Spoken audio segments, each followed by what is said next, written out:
I love the sound of a projector. The projector is a magic machine that takes separate flecks of time and runs them together to miraculously form the illusion of reality. Half the time you sit in a cinema, you are actually looking at a blank screen. That's one of the projector's magic tricks.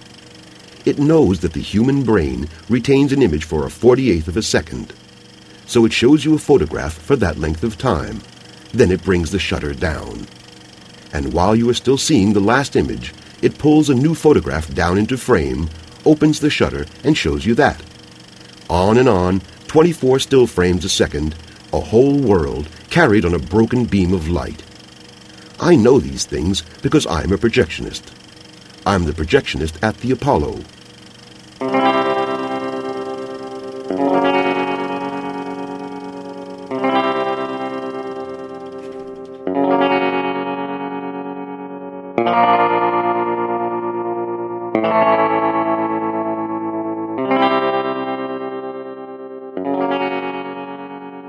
Every film has its opening sequence. It might be the lone cowboy, James Stewart perhaps, making his way across the prairie to a small town. Tall in the saddle, etched against the barren landscape, my film starts differently. It starts with an exterior day wide shot of a fine old suburban cinema, the Apollo. A sign over the posters for the films on show declares proudly, "We only show films for the whole family." Dissolved to the interior of the cinema, we see two supporting characters. One is a sidekick of the hero, the other a greenhorn learning his trade. This is the old senior usher Jeffrey and the young trainee usher Sean. It is morning time at the Apollo, but it is the beginning of no ordinary day. Jeffrey and Sean sweep along the rows of seats, clearing away the empty popcorn packs, peeling away the fallen candy and chewing gum matted in the ancient carpet.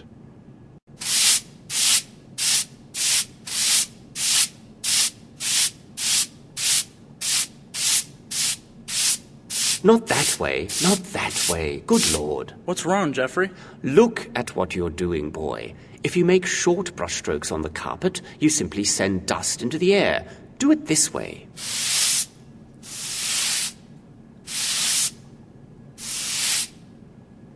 This way. This way you gather the rubbish without disturbing the dust. I'm sorry, Jeffrey. Sorry. I did tell you before, Sean. I'm just distracted, you know. My mind's not on the job.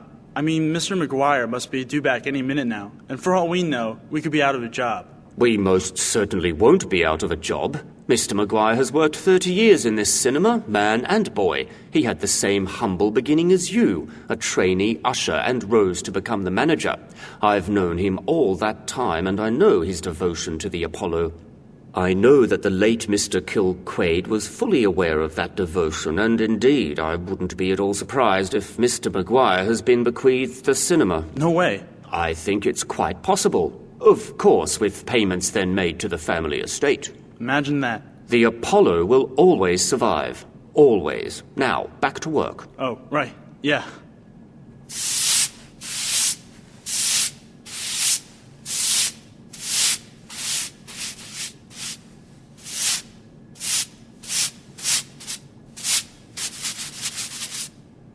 Hey, Jeffrey? And what's the distraction now? I don't know how I never noticed it before. These seats. Yes? Well, they're brighter than the others. Newer like. Really? If you look up, see? The ceiling right above the seats. It's a lighter color, too. If only your body worked as much as your mind. Yes, I'm aware of the newer seats and the repair of the ceiling. It dates back to an incident many years ago.